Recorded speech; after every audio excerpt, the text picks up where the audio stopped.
오늘 마지막 이렇게 좀 예배니까 조금 다른 때하고 좀 느낌이 좀 다른 것 같아요. 오늘 그 예배 준비를 하다가 했는데 오늘 예배 전에 한 30분 전에 그 예배 설교에 대한 계획을 좀 바꿔버렸어요. 제가 그러니까 순서를 좀 바꿔버렸는데 그래서 머리가 좀 복잡하긴 한데 어쨌거나 좀 이렇게 좀 은혜 가운데 마지막 설교가 잘 진행이 됐으면 좋겠다라는 좀 마음을 좀 갖습니다.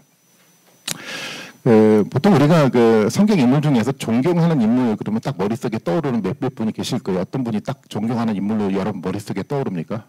대표적인 사람? 모세, 또 다윗, 또 누가 있습니까? 바울, 뭐 이렇게 딱 떠오르는데 만약 이런 질문을 던진다고 하면 어떻게 여러분 답변하실까요? 아, 나는 성경에 이런 인물처럼 난 살고 싶어라는 이야기를 하면 여러분 누구처럼 살고 싶습니까? 다윗처럼 살고 싶습니까? 아니 바울처럼 여러분 살고 싶습니까? 아멘? 아멘 아니신가요? 바울처럼 사셔야죠. 근데 우리 마음속에 이런 질문을 던진 머릿속에 떠오르는 인물이 저는 한 사람이 있을 거라고 생각해요. 저도 적어도 이 사람처럼만 살았으면 후회가 없겠다라고 생각하는 가장 중요하게 머릿속에 떠오르는 인물 그러면 저 솔로몬일 것 같아요. 솔로몬처럼 살고 싶죠, 여러분. 예, 솔직하게 살고 싶잖아요. 그러니까 솔로몬 얘기가 그렇게 시작이 돼가는 것 같아요. 보면 이제 그 우리 열왕기상 오늘 본문을 가지고 얘기를 좀 나눔을 좀 하는데 열왕기상 3장 말씀에 보면 3장 13절에 보면 이렇게 표현을 하고 있습니다. 3장 13절에 보면 이렇게 얘기하죠. 내가 또 내게 구하지 아니한 뭐를 주죠?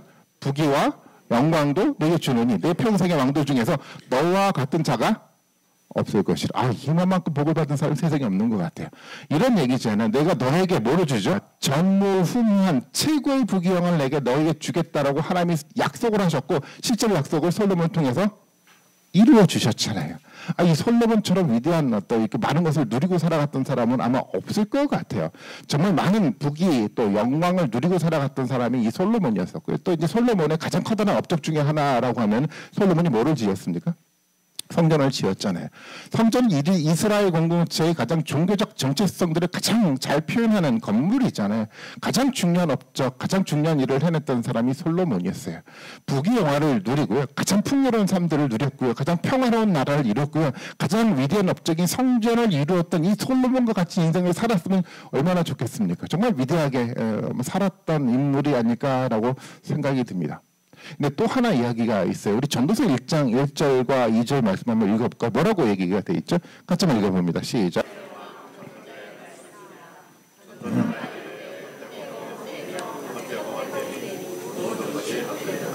누가 한 얘기죠? 솔로몬이 했던 얘기인데 자기가 살아왔는데 부귀영화를 다 누리고 살아갔어요. 많은 지식을 가졌어요. 그런데요. 나중에 솔로몬이 이렇게 고백을 하더라는 겁니다. 모든 부귀영화, 내게 주어졌던 모든 지식, 이것이 다 어떻다고요?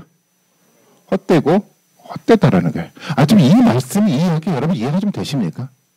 아니, 하나님이 놀랍게 축복을 하셨는데 마지막 인생의 노년에 이런 고백을 하고 있다는 겁니다. 하나님 주신 모든 축복이 내게 있었고 경험을 했는데 이 모든 것이 내 삶들을 돌아다 보니까 다 헛되고 헛되다라는 마지막 솔로몬의 고백이었습니다. 이 말이 여러분 이해가 좀 되십니까? 이해가 되시는가? 솔로몬의 삶들을 우리는 두 개의 어떤 전반기와 후반기의 삶들을 구분해서 좀 이해를 할 필요가 있습니다. 물론 우리는 전반기에 대한 이야기를 가지고 솔로몬의 전체적인 이야기를 그려가는데 후반기에 있었던 솔로몬의 모습을 들여다보면서 솔로몬에 관한 인생이 정말 가치 있게 인생을 만들어 갔는지를 돌아다 볼 수 있는 냉철한 저는 통찰력이 우리 가운데 필요하다고 생각이 돼요. 누구나가 솔로몬같이 살고 싶죠. 하지만 정말 솔로몬이 가치 있는 인생을 살았는지에 대한 냉정한 평가를 저는 이 솔로몬의 이야기를 통해서 하고자 합니다. 이스라엘의 역사를 돌아다 보면 이스라엘의 역사의 비극은 어디서부터 시작이 됐냐면 이 하나의 나라가 두 개의 나라로 분열되면서부터 이스라엘의 역사는 비극의 역사가 만들어지기 시작을 했어요. 한국의 역사도 마찬가지잖아요. 한국의 역사가 불행의 역사가 시작됐던 이유가 뭐죠? 한국의 이 조그만 나라가 어떻게 됐습니까? 북한과 남한과 나눠져서 살아갔던 이 삶이 한국의 비극의 삶으로 만들어갔던 하나의 역사였던 것처럼 이스라엘도 마찬가지였어요. 이스라엘도 한국 역사가 아주 유사한데 이스라엘 역사가 불행했던 것은 뭐냐면 남쪽에 유다하고 북쪽에 이스라엘로 나눠져 버렸어요. 남쪽에는 유다 지파하고 베냐민 지파가 하나였던 그 나라를 구성을 했고 위에는 10개의 나머지 지파가 또 하나의 북이스라엘로 구성들이 되면서 두 개의 나라가 서로 간에 분열이 되고 갈등하고 전쟁을 하다가 어떻게 되니까 나중에는 BC 722년에는 이 북이스라엘이 아수르에서 멸망을 당하고요. BC 586년에는 이 남유다마저 바벨론에게 멸망을 당해요. 이제는 이 이스라엘 나라는 자체는 이제 사라졌어요. 이 사라졌던 나라가 몇 년의 역사가 흘러가는지 여러분 아십니까? 1948년이 돼서야 비로소 다시 한번 예루살렘을 중심으로 이스라엘 나라가 세워졌어요. 한 2000년이 넘는 역사 가운데 유대인의 역사 가운데 있었지만 이스라엘이라는 나라가 존재하지 않는 정말 이상한 비극의 역사를 살아갔던 사람들이 바로 이스라엘이라는 나라였었어요. 근데 이 비극의 역사가 만들어져 갔는데 이 비극의 역사가 어디서부터 시작이 됩니까? 오늘 본문에서부터 시작이 돼가고 있는 거예요. 오늘 본문에서 시작이 돼가고 있는데 오늘 본문에 있었던 이 시작된 가장 중심된 인물이 누군지 여러분 아시죠? 오늘 본문 읽었던 것처럼 바로 솔로몬이라는 사람이었어요. 어쩌면 이스라엘이 굉장히 아무런 2000년의 긴 비극의 역사를 만들어갔던 가장 근원적인 사람을 꼽으라고 한다면 누구를 꼽을 수밖에 없냐면 바로 솔로몬이었다라는 겁니다. 여러분 그렇다면 어떻게 생각하십니까? 여러분 솔로몬처럼 사시고 싶으십니까? 어떤 사람은 그렇게 생각할지 모르겠어요. 뭐 목회를 하면서 나는 멋지게 목회를 했어. 나는 멋지게 목회를 했다고 하더라도 그 멋진 목회 때문에 분열과 갈등이 만들어져 가고 교회가 왜곡이 돼갔다고 한다면 그 사람은 가치 있는 인생을 살아간 것이 아니잖아요. 내가 즐겁고 내가 멋있게 살아갔다고 해서 그 사람이 가치 있는 인생을 살아간 건 아니거든요. 솔로몬의 인생들을 돌아다 보면서 누구나가 부러워하는 이 솔로몬의 인생들을 돌아다 보면서 어쩌면 우리는 역설적으로 솔로몬의 잘못된 인생의 삶들의 모습을 통해서 우리가 어떻게 가치 있는 인생들을 살아가야 될지에 대한 삶에 대한 방향들을 정하는 것이 저는 성경의 목적이라고 생각을 갖고 있습니다. 오늘 본문의 이야기를 통해서 그래서 솔로몬의 전체적인 이야기를 통해서 과연 솔로몬이 어떻게 시작이 됐고 어떻게 마무리가 돼가고 있는 전체적인 이야기를 한번 진행을 좀 해보려고 좀 합니다. 첫 번째 이야기는 솔로몬의 첫 번째 부분의 이야기입니다. 첫 번째 이야기는 정말 축복된 솔로몬이었어요. 그게 이제 열왕기 상의 3장에 잘 드러나는데 솔로몬이요 이제 다윗에 이어서 이제 왕이 됐습니다. 왕이 됐고 이제 솔로몬의 가장 커다란 관심사는 이제 다윗의 유언처럼 어떻게 이제 성전을 건축할까라는 이제 고민을 가지고 솔로몬은 이제 통치를 시작을 했어요. 성전을 건축할까라는 고민 속에서 이 솔로몬이 먼저 했던 것이 1천 번제를 드리는 거였습니다. 여러분 아시는 것처럼 1천 번제는 1,000번 제사를 드린 것이 아니라 뭐라고 말씀을 드렸죠? 1,000마리의 희생 동물을 가지고 드렸던 거대한 하나의 제사라는 것을 말한다고 이미 역대 말씀을 통해서 제가 말씀을 좀 드렸었고요. 어쨌거나 이 솔로몬은 거대한 제사를 지내면서 한 가지 품었던 마음이 있었어요. 그 마음들을 가지고 지금 이 솔로몬은 제사를 드리고 있었고 그 마음을 알고 이 마음 앞에 하나님이 나타나서 말씀을 합니다. 그 말씀이 열왕기상 3장 5절의 말씀인데 너무도 좋은 말씀인데 한번 볼까요? 3장 5절 같이 한번 읽어봅니다. 이런 말씀 들었으면 좋겠죠. 내가 너에게 무엇을 줄고 먼저 구하라. 여러분 뭘 구하시겠습니까? 남편 바꿔주세요. 이런 건가요? 솔로몬이 거기다 답변을 하는데 이 이야기가 너무 중요합니다. 7절부터 9절까지 이야기인데 이 7절부터 9절까지 이 이야기를 통해서 솔로몬이 과연 어떤 마음을 가지고 지금 하나 앞에 섰는지가 명확하게 드러나 있어요. 한번 들여다볼까요? 7절 말씀입니다. 이렇게 표현하고 있습니다.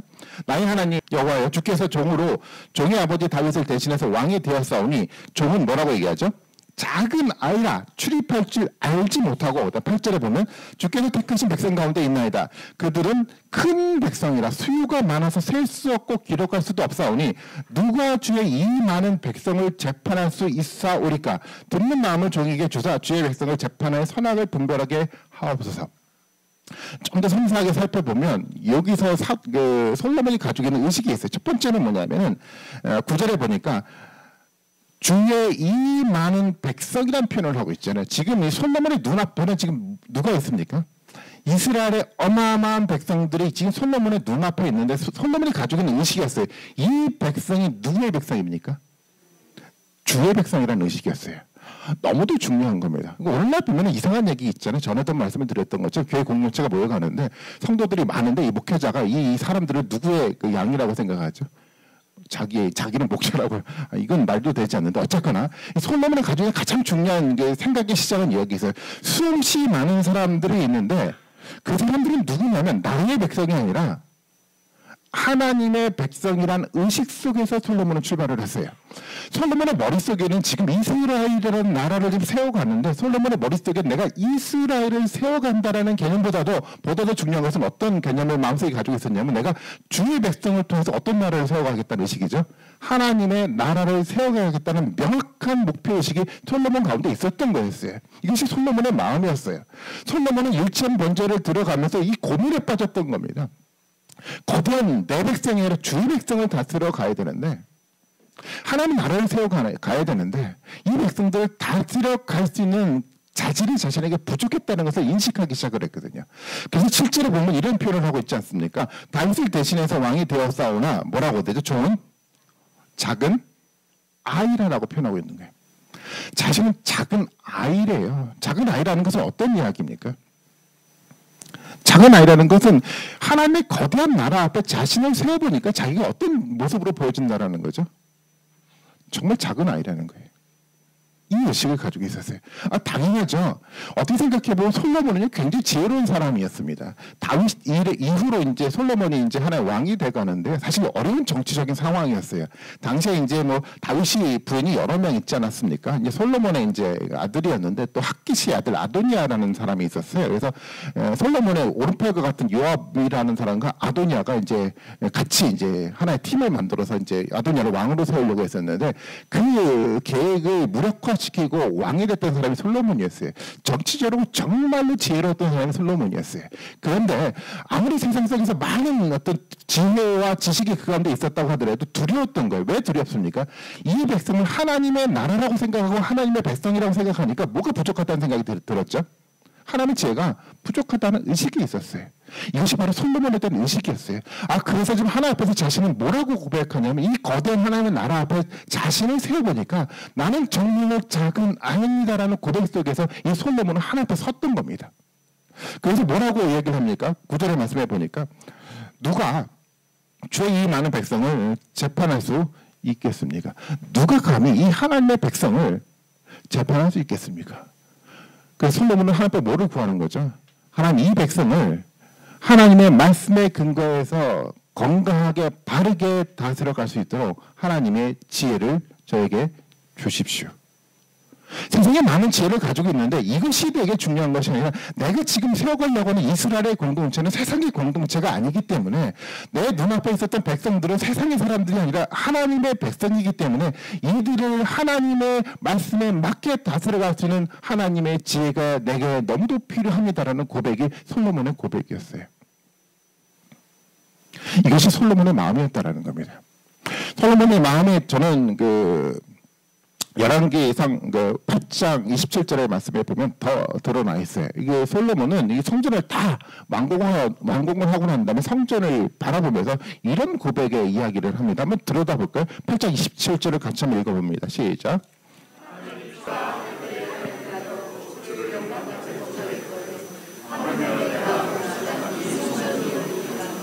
이게 솔로몬의 솔직한 고백이었어요.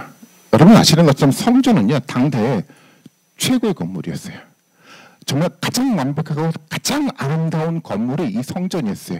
이 정도 성전의 건물을 위대하게 지었다고 한다면 누구나가 그런 생각을 가지지 않을까요? 하나님 나 이렇게 위대한 건물을 지었으니까 하나님 나에게 임재해 주십시오. 솔로몬은 그렇게 고백하지 않아요. 어떻게 내가 지은 이 성전에 하나님이 모실 수 있겠습니까? 이런 고백 아닌가요? 솔로몬의 가지고 있는 의식들은 그거였어요. 하나님의 그 위대함 앞에서 자신의 모습을 들여다보면서 감히 범접하지 못한 그 하나님의 위대함 앞에 자신의 작은 모습을 낮추고 지금 솔로몬이 서가고 있다는 겁니다. 저는 이 솔로몬의 태도가 오늘 우리 가운데 정말 절대적으로 필요하다고 생각이 좀 듭니다. 솔로몬의 마음은 겸손한 마음이 아니에요. 여러분 겸손하다는 것은 누구의 마음이? 예수 그리스도의 마음인데 왜 예수 그리스도의 마음이 겸손한 마음이냐면 예수 그리스도는 하나님의 아들이셨음에도 불구하고 그 모든 것을 포기하고 낮은 밑으로 내려오셨던 겸손한 모습을 가졌지만 인간은 그렇지 않아요. 인간은 겸손한 것이 아니고요. 하나님 앞에서 자신의 아무것도 갖지 못한 자신의 작은 아이라는 이 실존의 모습을 발견하는 것이 인간의 모습이라는 겁니다. 인간은 원래 높지 않아요. 이건 원래 많이 알지 않아요. 스스로 많이 알고 있다라고 착각을 하는 거죠. 원래 이렇게 겸손하려고 하는 사람들은 한계가 있어요. 왜 그러냐면 겸손하려고 노력하는 사람은 언젠가는 다시 오히려 올라가려고 하거든요. 솔로몬이 가지고 있었던 작은 아이라는 고백은 달라요. 하나님 앞에서 내 자신의 모습을 지금 들여다보면서 내가 어떤 모습을 발견하는 거죠. 아무것도 갖지 못했던 작은 아이라는 이 사실들이 고백되고 있는 겁니다. 이것이 교회 지도자가 가져야 될 가장 중요한 의식입니다. 교회의 지도자가 바로 이런 모습을 가지고 세워져 가야 돼요. 우리 이제 직분자를 세우는데 직분자도 마찬가지죠. 나는 뭐 신앙생활도 이만큼 하고 있었으니까 나는 많이 알고 있으라고 생각하면 착각인 거예요. 하나님의 앞에서는 하나님의 백성 앞에서 하나님의 교회 앞에서는 우리는 작은 아이일 수밖에 없어요. 나는 아무것도 알지 못해요. 부족해요. 그래서 매일매일 무엇을 구할 수밖에 없습니까? 말씀 속에서 하나님의 지혜를 구해야 돼요. 이것이 지도자의 역할이라는 겁니다. 어느 순간 내가 작은 아이라는 인식이 사라져가고 내가 이제 어른이 되지 않았을까? 나는 이제 충분하게 내가 가지고 있는 생각을 의사를 결정할 수 있지 않을까라는 생각이 드는 순간 공동체는 무너져가게 돼 있습니다. 하나님의 교회 지도자는 절대적으로 이런 거예요. 나는 작은 아이라는 이 사실이 우리의 신앙 고백 속에서 사라지지 말아야 되는 거예요. 이것이 솔로몬의 모습이었어요. 이 모습을 하나님은 알고 있었죠. 솔로몬이 1천 번제를 들어가면서 마음속에 품었던 이 의식을 하나님 너무도 꿰뚫고 있었어요. 그래서 하나님 얘기를 하는 거잖아요. 내가 구하지 아니했던 모든 것들을 다 너에게 주겠다라고 선언을 했던 거예요. 이것이 이제 어떻게 생각하면 솔로몬이 가지고 있는 전면부의 모습이었습니다. 오늘 근데 11장의 모습을 보면 솔로몬의 다른 모습이 보이기 시작을 해요. 전혀 다른 모습이에요. 11장 1절의 말씀을 봐볼까요? 11장 1절의 말씀을 같이 한번 읽어봅니다. 시작.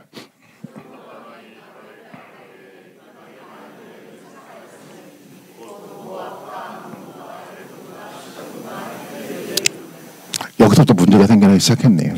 솔로몬이 어떤 일들을 지금 벌여갑니까? 이방 여인을 사랑했대요. 3절의 말씀에 보니까 지금 그 솔로몬이 같이 살고 있는 그 이방 여인 사람들이 몇 명인지 여러분 아십니까? 몇 명이죠? 보니까 후궁이 700, 첩이 합하면 몇 명입니까? 박정희 집사님 너무 부러워하시는 것 같아요. 1000명을 여러분 사랑했다는 게 여러분 이해가 좀 되세요? 제가 생각할 때 1000명 이름도 기억 못했을 것 같아요. 우리 개념으로 사랑이라는 개념하고 다르잖아요. 어떻게 우리가 1000명을 사랑할 수 있어요? 말이 되지 않잖아요. 우리가 생각하는 사랑의 개념과 달라요. 솔로몬이 말하고 있는 이 성경에서 말하는 사랑이라는 개념은요. 우리가 생각하는 그 좋은 어떤 의미 속의 사랑을 말하는 것이 아니고요. 지금 솔로몬은요. 이방 사람들이 가지고 있는 문화를 사랑하기 시작을 했어요.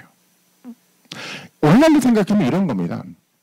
오늘날도 사람들은 그래요. 이 교회라는 공동체 속에서 예배하고 말씀을 붙들고 나눔을 하는데 재밌습니까? 재미가 없습니까? 재밌죠. 여러분들이 우리 신속에는 재밌어 해요. 그렇죠? 여기 하면 근데 사람들이 그렇지 않아요. 즐겁지가 않은 거예요. 아니 교회에서 예배 드리는 게 즐겁지 않아요. 말씀을 나누는 거 즐겁지 않아요. 하기 너무 싫어해요. 그러다 보니까 뭐가 좋습니까? 세상에 나가보니까 좋은 게 너무 많은 거예요. 솔로몬이 마음이 변화가기 시작을 했어요. 하나님의 말씀에 근거해서 하나님의 공동체를 세워가야 될 이 리더자가 지금 마음을 어디로 뺏겨가고 시작합니까? 이방 문화에 뺏겨가기 시작을 하더라는 겁니다. 사실 즐거워 보였거든요. 이것이 솔로몬의 변화된 모습의 시작이었어요. 이 솔로몬의 변화된 이 모습 속에서 이제 어떤 일들이 만들어져 가냐면 뒷부분의 말씀해 볼까요? 3절과 4절 말씀인데요. 한번 그 부분들 한번 들여다보겠습니다. 3절의 말씀해 보면 2절과 3절인데요. 2절의 말씀, 2절만 같이 한번 읽어볼까요? 시작.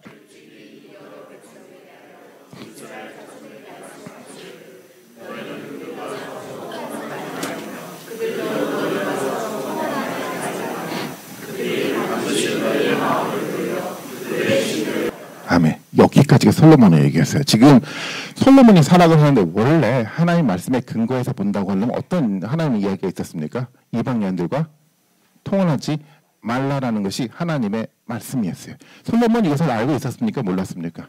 당연히 알고 있었어요. 그럼에도 불구하고 솔로몬이 좀 뭐를 합니까? 하나님의 말씀을 무시하고 이방 여인을 사랑한 거였어요.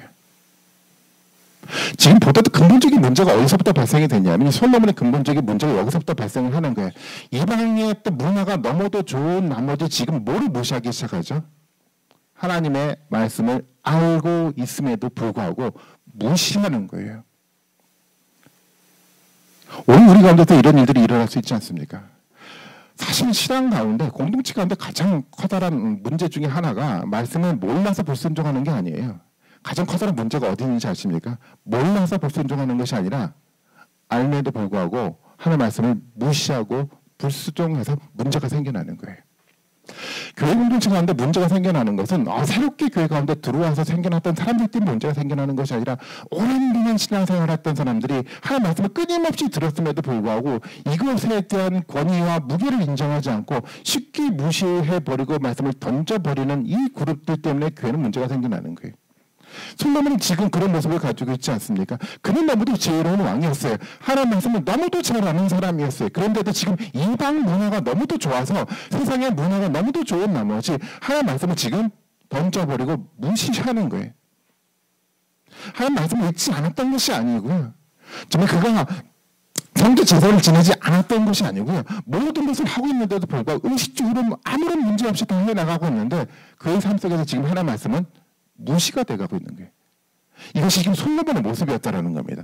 이 모습 속에서 솔로몬의 모습이 어떻게 변화가 돼가고 있는지를 한번 들여다볼까요? 그 다음 말씀을 한번 봐볼까요? 7절의 말씀입니다. 7절의 말씀 같이 한번 읽어봅니다. 시작.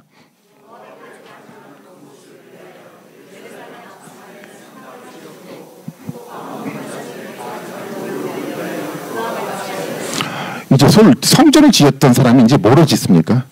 산당을 짓고 산당에 지금 뭐를 지금 모셔드리고 있습니까? 금오스와 몰록이라는 우상을 세워가고 있는 거예요. 여러분 이게 좀 이해가 좀 되십니까? 아니 그토록 성전을 세워가면서 그토록 좀 하나님 앞에 정말 신실했던 이 솔로몬이 이렇게 변화가 돼가기 시작을 하더라는 겁니다. 8절의 말씀을 들여다보는데 제가 이 공동 번역으로 번역을 한번 올려봤어요. 한번 같이 한번 읽어봅니다. 시작.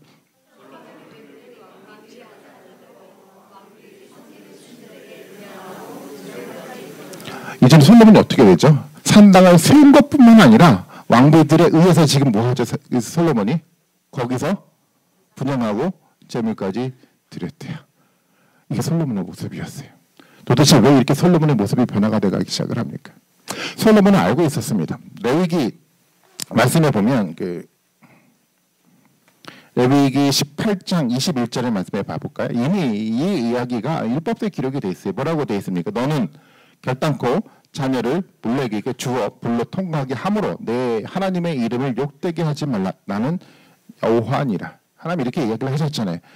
몰렉에게 주어 불로 통과하게 하지 말라는 거예요. 이 몰렉을 섬겨가는 것이 그런 거에서 자녀를 지금 불이 있는데 어떻게 하죠? 자녀를 산채로 지나가게 산채로 드리는 거예요. 이것이 몰락을 위한 제사 제도였었는데 이것이 어떤 의식을 가지고 있었냐면 왜 산채로 아이를 불 가운데로 지나가게 만들어가냐면 그 제사 의식을 통해서 두 가지를 원했어요. 첫 번째로는 다산을 그들은 희망했어요. 다산. 많은 자녀를 낳는 거고 두 번째는 전쟁 같은 데서 이기기를 원하는 마음으로 이런 제사 의식을 지냈었습니다. 다산이라는 것이 어떤 의미냐면 이런 거예요. 오늘날은 그 아이를 많이 낳으면 어떻게 되죠? 사실은 아이 한 명당 들어가는 교육비 때문에 힘들어서 못 낳는데 과거엔 그렇지 않았어요. 과거는 교육비가 들어간 것이 아니라 아이를 낳을 때마다 그 아이가 자기의 뭐가 되죠? 재산이 되는 거예요. 다산을 이룬다는 건 과거의 문화 속에서는 많은 부를 원해서 이 다산의 제사를 드리는 거예요. 지금 사람들은 제사를 드리고 아이를 산채로 불의 가운데 지나가면서 그들의 마음속에 품었던 건 뭐를 품었던 거죠? 풍요, 불을 품고선 그런 제사를 드리는 거예요. 전쟁에 승리하겠다는 것은 이건 겁니다. 나라가 전쟁에 승리하겠다는 것은 내가 어떤 나라에서 전쟁에 승리하고 그 나라를 내가 뭐 하겠다는 거예요. 지배하고 내가 큰 권력을 갖고 큰 부를 걷겠다는 그 목적을 가지고 전쟁에서 승리하는 겁니다. 이방 나라가 그런 모습으로 만들어져 갔어요. 이방 나라는요, 가지고 있는 가장 중요한 추구점들은 뭐냐면 부와 권력을 추구했던 거예요. 자기가 알게 추구하는 한이 있다고 하더라도 부와 권력을 추구하면서 거대한 권력을 만들어가겠다는 의식을 가지고 제사를 지대를 지냈는데 지금 솔로몬이 뭐를 모방하고 있는 거죠? 이방 나라의 이 모습을 모방하고 있는 거예요. 솔로몬은 지금은 원래 하나님 앞에서 하나님의 백성으로 하나님 나라를 세워갈 그 삶의 모습으로 시작이 돼갔는데 조금씩 시간이 지나가면서 이방 문화를 좋아하기 시작하고 하나님 말씀을 무시하기 시작하고 뭔가 산당을 세워가기 시작하면서 마음속에 점점점 누구를 모방하기 시작하냐면 하나님의 나라를 모방하는 것이 아니라 세상의 나라, 세상이 만들어지고 있는 문화, 세상의 가치관들을 모방하면서 이 이스라엘 공동체를 세워가고 있는 거예요. 솔로몬이 추구했던 것에 대해서 지금 뭐를 추구합니까? 하나님의 말씀, 하나님의 의람들을 추구하는 것이 아니라 본문 속에서 나타났던 솔로몬은 이것을 추구했던 거예요. 부와 권력을 이방 나라와 같이 똑같이 추구하고 있는 모습을 보여가고 있는 거예요. 이것이 솔로몬의 모습이었어요. 솔로몬이 왜 이렇게 변화가 되겠습니까? 어쩌면 솔로몬의 목적이 바뀌었어요. 성경은 그렇게 얘기를 하고 있지 않습니까? 하나님의 지혜를 구했던, 하나님 말씀에 순종했던 사람에게는 하나님의 형통한 복을 주겠다고 약속을 하셨어요. 마태복음에서도 보니까 요즘 이런 얘기를 하고 있지 않습니까? 그의 나라와 그 의를 먼저 구하면, 그리하면 이 모든 것을 너에게 더하겠다라고 약속을 하셨어요. 율법이 가지고 있는 가장 중요한 얘기는 뭐냐면, 너가 말씀에 철저하게 순종만 한다고 한다면 어디를 가든지 내가 형통하게 너의 삶들 가운데 축복하겠다고 이야기를 해주고 있습니다. 이것이 성경이 가지고 있는 굉장히 중요한 개념인데, 솔로몬은 정말 그것을 받아들였는데 어느 순간인가 솔로몬의 목적이 바뀌었어요. 어떻게 바뀌었습니까? 하나님 앞에 말씀에 순종하는 삶에 대한 목적 속에서 뭐로 바뀌었죠? 그가 주어졌던 형통이란 부와 권력으로 목적이 변화가 됐던 거였어요. 하나님의 목적 앞에 눈에 될 하나의 어떤 결과물들을 이제는 솔로몬이 어떻게 됩니까? 그것을 삶에 대한 목적으로 삼은 거였어요. 교회라는 공동체, 우리 신앙삶에도 그런 일들이 일어날 수 있지 않습니까? 하나님 축복하셨어요. 교회 가운데. 정말 하나님 정말 예배하고 말씀을 붙들고 살아가니까 하나님 축복하셨어요. 근데 어느 순간인가 마음이 변화가기 시작했어요. 목적이 뭐로 변화가기 시작합니까? 예배와 말씀이 있지 않고 예배와 말씀을 무시하고 어디에 집중이 돼가기 시작하죠? 부에 집중이 돼가기 시작을 해요. 오늘 우리 가운데 너무도 흔하게 나타나는 모습 아닌가요? 솔로몬에게서 찾을 필요도 없어요. 오늘 우리의 모습을 들여다보면 이런 일들이 너무도 많이 나타나기 시작합니다. 이것은 교회 지도자들에게만 나타나는 것이 아니라 이제는 성도들에게도 다 나타나기 시작을 했어요. 여러분들이 묵상거립니다. 우리 삶 속에서 어느 순간인가 들여다보니까 이 하나님의 말씀과 하나님 나라에 대한 관심들이 우리 마음속에 사라져가기 시작하니까 우리 삶에 대한 목적이 뭐로 가득 차시기 시작합니까? 세상의 문화로 가득 차지기 시작을 해요. 어느 순간에 왜곡이 돼가기 시작을 했어요. 그런데 가장 위험한 건 뭐냐면 왜곡이 돼갔는데 왜곡이 돼가고 있는지조차도 모르고 교회에서 예배를 드리고 있어요. 솔로몬의 모습이 그거였어요. 이 모습 때문에 하나님이 솔로몬에게 오늘 본문의 얘기를 하고 있는 겁니다. 그것이 열왕기상 11장 11절의 말씀이에요. 다시 한번 읽어볼까요? 시작.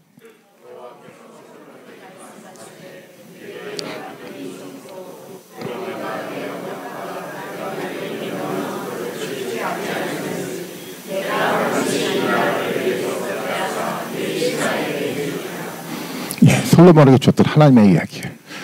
목적이 변화가 됐던 솔로몬에게 이제 이 나라를 뺏어서 내 신하에게 주겠다라는 거예요. 이 이야기는 뭐냐면 이스라엘을 두 개로 분리시키겠다는 얘기였어요.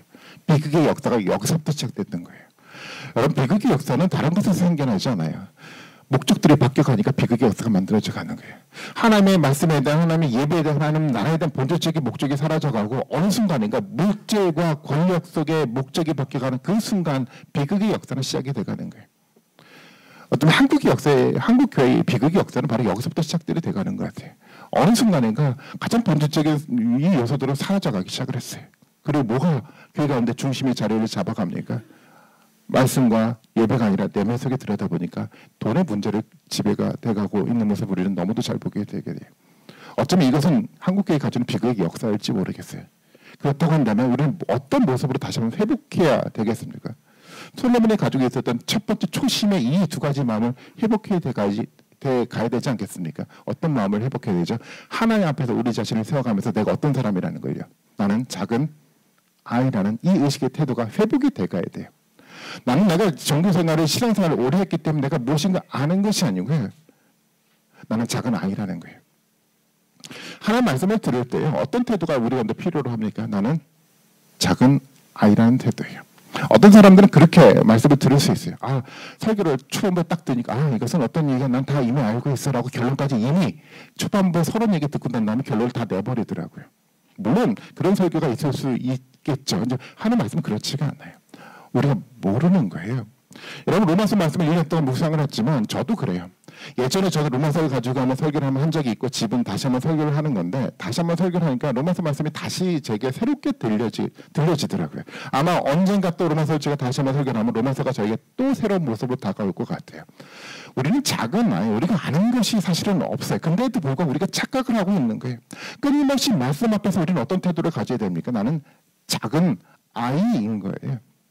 말씀 앞에 그런 마음의 태도를 가지고 살아가야 되는 거예요. 예배 공동체가 우리가 예배를 드리는데 솔로몬과 같은 태도 있잖아요. 어떻게 감히 이 곳 가운데 하나님 오실 수 있습니까? 그 하나님 임재 앞에 두렵고 떨림으로 우리 예배 동참해 나가야 되지 않겠습니까? 지난주도 말씀을 드렸던 것처럼 어느 순간인가 이 두렵고 떨림들이 사라져갔어요. 기도하는데도 불구하고 두렵고 떨림들이 사라져갔고, 설교를 하는데도 두렵고 떨림이 사라져갔고, 예배 가운데 딴 생각하고 있음에도 불구하고 두렵고 떨림들이 사라져갔던 그 시대 가운데 우리가 살아가고 있는지 모르겠어요.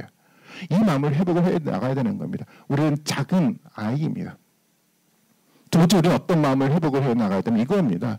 우리가 세우고자 하는 것은 세상의 공동체가 아니라 어떤 공동체입니까?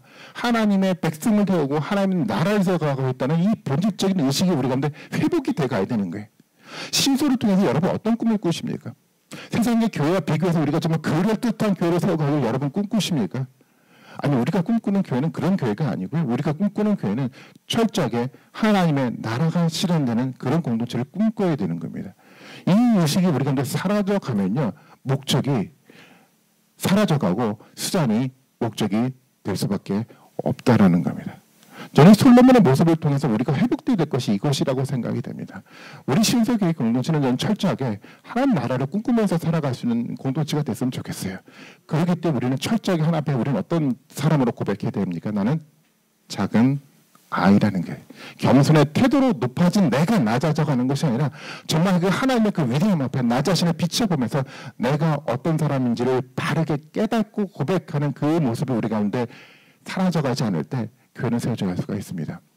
저는 솔로몬의 역사를 들여다보면서 솔로몬의 변화가 됐던 그 비극의 역사를 만들어갔던 솔로몬의 그 역사를 들여다보면서 우리가 어떤 모습으로 살아가야 될지에 대한 교훈들을 갖기를 원합니다. 솔로몬이 가졌던 그 초심의 모습이요, 참으로 이 모습들을 우리가 끊임없이 흔들림 없이 가지고 살아가는 그 삶에 대한 모습을 통해서 정말 흔들림 없이 하나님이 여러분들에게 주시는 놀라운 축복을 받아 누리셨으면 좋겠어요. 저는 하나님 여러분들을 다 축복하셨으면 좋겠어요. 하지만 여러분들이 그 축복된 그 이야기가 여러분들의 목적이 되지 않기를 소망하고 있어요.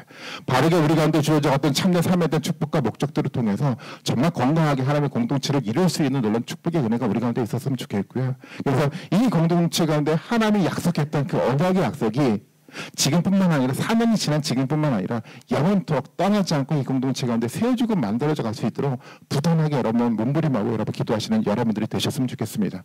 그 모습 속에 우리에게 주실 하나님의 위대한 일들을 여러분 기억하시면서 함께 기도에 동참하시는 놀라운 축복이 여러분들과 함께 하기를 주님의 이름으로 축원드리겠습니다.